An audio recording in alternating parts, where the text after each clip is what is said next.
question is absolutely right, and your points about cyber maliciousness getting worse, probably before it gets better, are absolutely correct. You talked about a wide range of cyber maliciousness, and our policy responses to it are going to depend upon the source and type of this maliciousness. It runs the gamut, as you indicated, from surveillance by foreign governments, which often isn't publicized and is kept quiet, to far more noticeable in public criminal activities, ransomware, mischievous attacks, stealing credit card information, intellectual property, et cetera. And along the way, there's preparing the battlefield for potential cyber war in the future, stealing information for strategic purposes, such as we see China do. So our responses will vary, but we can solve this problem. And I think there are four particular points I'd like to make. I know we could talk all day about it, but let me just mention four. First, technology is not standing in the way of this problem, standing in the way of our solving the problem. It's hard, it's expensive, but political will and social will to fix this are what's standing in the way, along with the lack of expertise and a number of other factors. We can talk about that more in the Q&A, but it's not technology that's holding us back, it's other factors. We can solve this. Second, focus on more cyber offense, on more international sanctions, more international cooperation are all good steps, and we should be taking them, but we're kidding ourselves if we think that alone is going to solve the problem.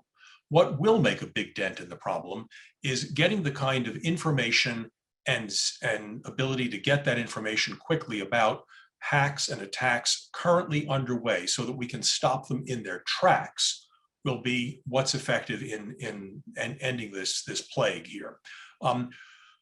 Right now, I think our approach has to be to recognize that we cannot stop incursions.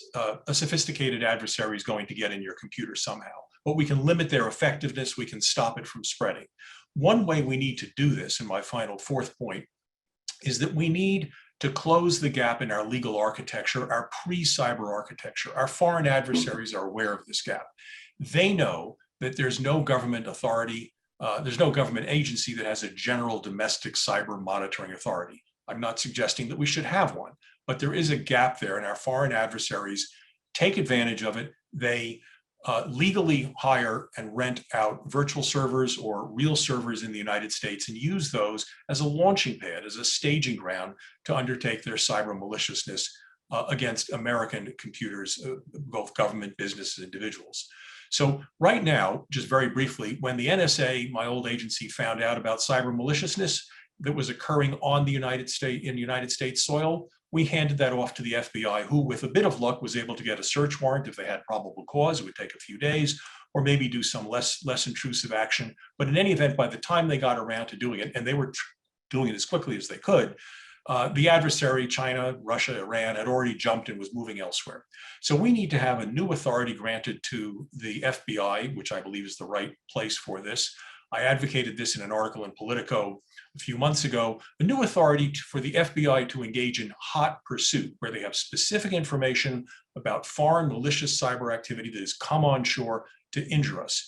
We can have all sorts of privacy and civil liberties safeguards built into this to make sure it doesn't run off the rails, and we have great experience in providing adequate privacy and civil liberties protections. We can limit this authority to just 72 hours. It can require certain kinds of approvals. It can be overseen by the Department of Justice or the Foreign Intelligence Surveillance Courts.